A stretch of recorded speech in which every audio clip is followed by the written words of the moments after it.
As we approach national elections every 4 years, the U.S. bishops provide guidance for Catholic voters by updating their document, Faithful Citizenship. While that term is familiar, it's actually shorthand for the fuller title, Forming Consciences for Faithful Citizenship. But how do we properly form our conscience to discern policies and priorities that are truly in accord with human dignity and a well-ordered social life? The right choice is not always the easy or pleasant choice. Conscience brings us into the realm of morality, considering not only what could be done, but what ought to be done. Conscience is each person's practical judgment on what is good and to be sought, what is evil and to be avoided.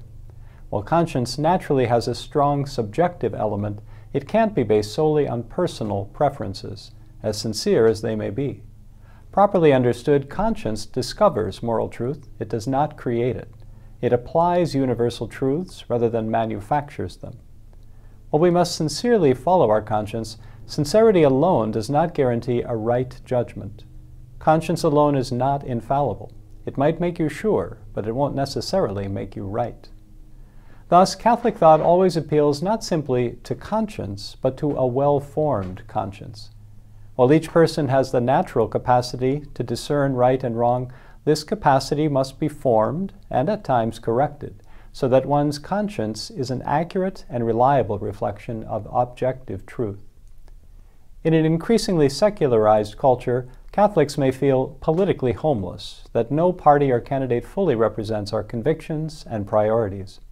Forming our political conscience, therefore, requires diligent and prudent study of issues, policy proposals, and positions, not only for presidential candidates, but also for those in Congress and legislatures, as well as judges at all levels.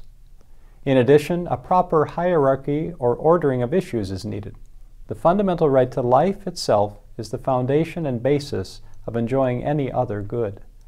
A Catholic conscience cannot support setting economic advantage, educational or defense spending, roads or bridges, or any other priority ahead of the protection of innocent human life. Rather than one-issue voting, keeping this clear order of goods in mind is rooted in an accurate understanding of the human person and the purpose of social order. Forming a Catholic political conscience takes courage, honesty, prudence, and the sacrifice of individual gain for the sake of the common good and the truth revealed in the person and message of Jesus. Yet it is a challenge we cannot set aside. As Catholic voters, we cannot be silent by the command of the gospel, nor do we have to be silent by the rights granted to us by the Constitution as citizens, nor ought we be silent, because we have important things to say that would otherwise be lost for ourselves and all who rely on us to speak for them. Here are some reflection questions to get you started. First, do I make a sincere effort to form my conscience with Scripture, prayer, and Catholic teaching, or am I overly influenced by media, celebrities, and popular opinion? Second, trust is central in forming one's conscience. Whom do I trust to speak the truth and lead me to what is right and good?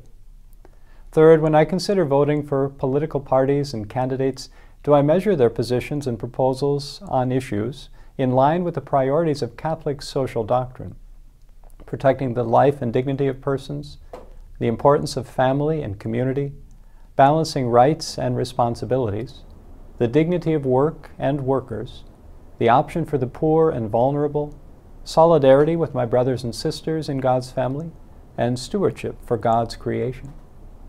Prayerful consideration of these questions is a crucial step in properly forming our consciences for faithful citizenship.